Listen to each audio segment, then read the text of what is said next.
എല്ലാവർക്കും നമസ്കാരം. ഞാനിന്ന് ഒരു പുതിയ വീഡിയോ ആയിട്ട് വന്നിരിക്കുകയാണ്.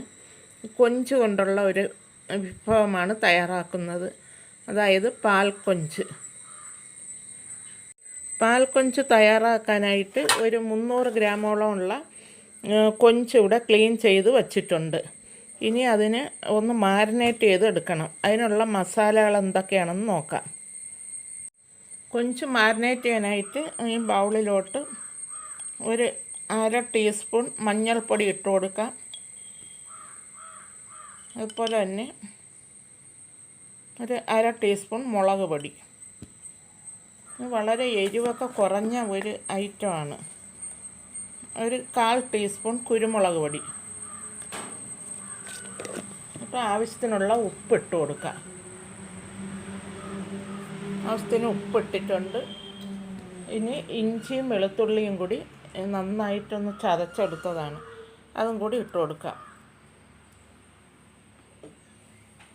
ഇനി 1 ടീസ്പൂൺ വെളിച്ചെണ്ണയും കൂടെ ഒഴിക്കണം. 1 ടീസ്പൂൺ വെളിച്ചെണ്ണ ഒഴിച്ചിട്ടുണ്ട്.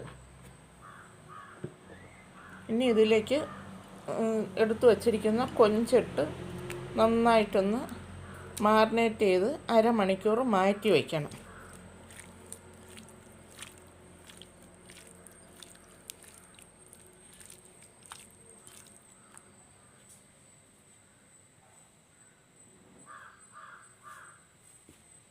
ഇതിലേക്ക് അരിഞ്ഞു വച്ചിരിക്കുന്ന കുറച്ച് കറിവേപ്പിലയും കൂടെ ഇട്ട് കൊടുത്തിട്ടുണ്ട്. ഒരു തണ്ട് കറിവേപ്പില. ഇത് നന്നായിട്ടൊന്ന് മാരിനേറ്റ് ചെയ്ത് അടച്ചു വയ്ക്കുക. ഒരു അരമണിക്കൂർ ഇങ്ങനെ തന്നെ ഇരിക്കട്ടെ. ഇനി അരമണിക്കൂർ കൊണ്ട് ബാക്കി കാര്യങ്ങൾ ചെയ്യാം. ഇതിന് ബാക്കി ചേരുവകളുള്ളത് എന്താണെന്ന് വെച്ചാൽ അതൊക്കെ ഒന്ന് എടുത്തു വയ്ക്കുക. ഒരു പാൻ അടുപ്പിൽ വെച്ച് ചൂടാക്കി 1 ടേബിൾ സ്പൂൺ വെളിച്ചെണ്ണ ഒഴിച്ചു കൊടുത്തിട്ടുണ്ട്.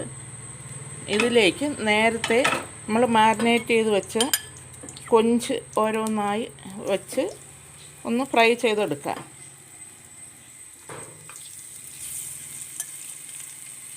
ഓരോന്നോരോന്നായി വെച്ച് കൊടുക്കുക.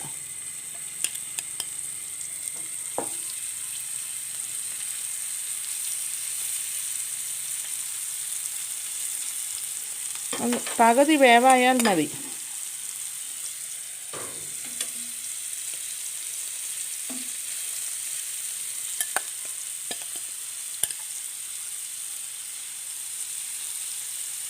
എല്ലാ കൊഞ്ചും ഇട്ട് കൊടുത്തിട്ടുണ്ട്. ഇനി ഇതൊന്ന് ചെറു തീയിലിട്ട് തിരിച്ചും മറിച്ചും ഇട്ട് പകുതി വേവിലൊന്ന് കുക്ക് ചെയ്തെടുക്കാം. കൊഞ്ചിന് വലിയ വേവൊന്നുമില്ല, എളുപ്പം വെന്ത് കിട്ടും. ഒരു വശം ഒന്ന് മൊരിഞ്ഞ് വരട്ടെ, എന്നിട്ട് നമുക്ക് മറിച്ചിടാം. ഒരു വശം വെന്തു. ഇനി മറുവശം കൂടി മറിച്ചിട്ട് കൊടുക്കാം. ഒന്ന് ഗ്രില്ലായാൽ മതി, മൂത്ത് പോകേണ്ട ആവശ്യമില്ല. ഒരു വശം കണ്ടോ നന്നായിട്ട് ഗ്രില്ലായിട്ടുണ്ട്. ഇനി മറുവശം കൂടി മറിച്ചിട്ട് കൊടുക്കുകയാണ്. അങ്ങനെ എല്ലാം മറിച്ചിട്ട് കൊടുത്ത് ഈ വശം കൂടെ ഒന്ന് ഗ്രില്ലാവട്ടെ. ഇവിടെ കുറച്ച് തേങ്ങാപ്പാലെടുത്ത് വച്ചിട്ടുണ്ട്. അതിലേക്ക് കുറച്ച് വെളിച്ചെണ്ണയും കൂടി ചേർത്ത് കൊടുക്കുക. തേങ്ങാപ്പാലിനകത്തോട്ട് കുറച്ച് വെളിച്ചെണ്ണയും കൂടെ ചേർത്ത് ഒന്ന് മിക്സ് ചെയ്തിട്ടുണ്ട്. ഇതിലേക്ക് 1 തണ്ട് കറിവേപ്പില അരിഞ്ഞതും കൂടെ ഇട്ട് കൊടുക്കുക.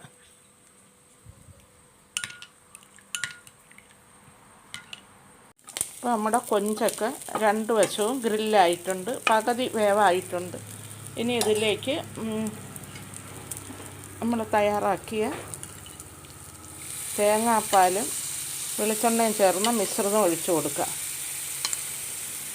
വെർജിൻ കോക്കനട്ട് ഓയിലിൻ്റെ നല്ല ഒരു ടേസ്റ്റ് ഉണ്ടാവും. തേങ്ങാപ്പാലും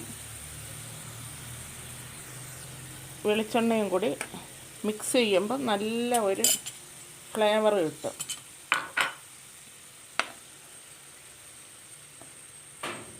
നമ്മുടെ ഉരുക്ക് വെളിച്ചെണ്ണയുടെയൊക്കെ ഒരു സ്വാദായിരിക്കും.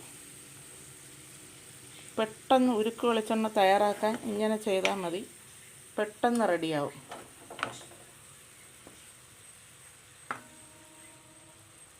ഇനി ഇതിൽ കിടന്ന് ബാക്കി ഇവിടെ ഒന്ന് കുക്കാവണം.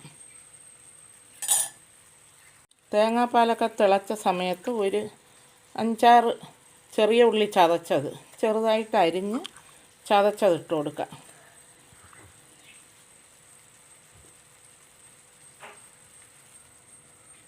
കുറച്ച് ഇഞ്ചി ചതച്ചത്, ഇഞ്ചി ചെറുതായിട്ട് അരിഞ്ഞ് ചതച്ചത്,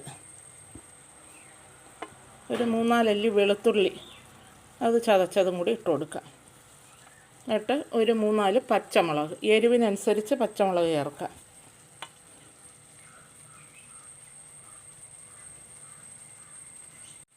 ഇനി ഒരു 1/2 ടീസ്പൂൺ കുരുമുളക് പൊടി കൂടി ഇതിൽ കൂടി ഇട്ട് കൊടുക്കാം.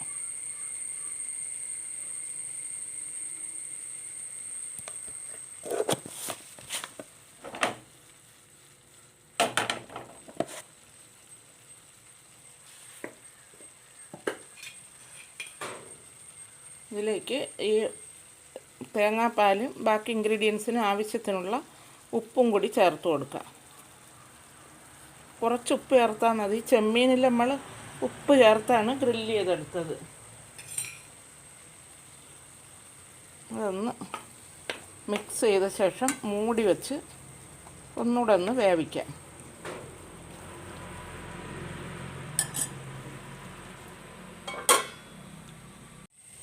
ഇപ്പോൾ ഈ പച്ചമുളകും ഉള്ളിയെല്ലാം കുക്കായി തേങ്ങാപ്പാലൊക്കെ വറ്റി നല്ല എണ്ണയൊക്കെ തെളിഞ്ഞ് വന്നിട്ടുണ്ട്. ഇങ്ങനെ വേണമെങ്കിലും നമുക്ക് എടുക്കാം. പക്ഷേ ഞാൻ കുറച്ച് തേങ്ങാപ്പാലും കൂടി ചേർത്തിട്ട് ഗ്രേവിയോട് കൂടിയാണ് ഇതെടുക്കുന്നത്. എനിക്ക് കുറച്ച് ഗ്രേവി വേണം, അതുകൊണ്ട് ഞാൻ കുറച്ച് തേങ്ങാപ്പാൽ കൂടി ചേർക്കുകയാണ്. കുറച്ച് തേങ്ങാപ്പാൽ കൂടി ചേർത്ത് കൊടുക്കാം. നല്ല കുറുകിയ കട്ടിയുള്ള വെള്ളം ചേർക്കാത്ത 1-ാം പാലായിരിക്കണം എടുക്കാനുള്ളത്, എന്നാലേ ഇത്ര ഒരു നല്ല റിസൾട്ട് കിട്ടുള്ളൂ. ഇതൊരു 5 സ്റ്റാർ വിഭവമാണ്. നമ്മുടെ മലയാളികളുടെ എല്ലാ അഭിമാനമായ ഷെഫ് സുരേഷ് പിള്ള സാറിൻ്റെ ഒരു റെസിപ്പിയാണിത്. അപ്പോൾ എല്ലാവരും ഇത് തയ്യാറാക്കി നോക്കണം. ഭയങ്കര ടേസ്റ്റാണ്. ഞാൻ അല്പം ഗ്രേവിയോട് കൂടി ഇതെടുക്കുന്നത്. ഇത് അപ്പം കഴിക്കാനും പിന്നെ ഇടിയപ്പത്തിൻ്റെ കൂടെയും ചപ്പാത്തിയുടെ കൂടെ എന്തിൻ്റെ കൂടെ വേണമെങ്കിലും കഴിക്കാം. ഭയങ്കര ടേസ്റ്റാണ്. കുറഞ്ഞ ചേരുവകളും നമ്മുടെ വീട്ടിലുള്ള സാധനങ്ങൾ തന്നെയാണ്. അതുകൊണ്ട് വ്യത്യസ്തമായ ഒരു ചെമ്മീൻ കറിയാണിത്.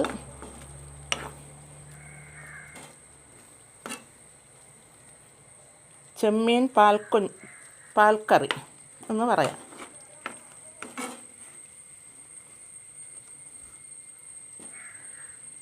ഇത്രയും മതി. ഇനി വിളമ്പുന്ന പാത്രത്തിലേക്ക് മാറ്റാം.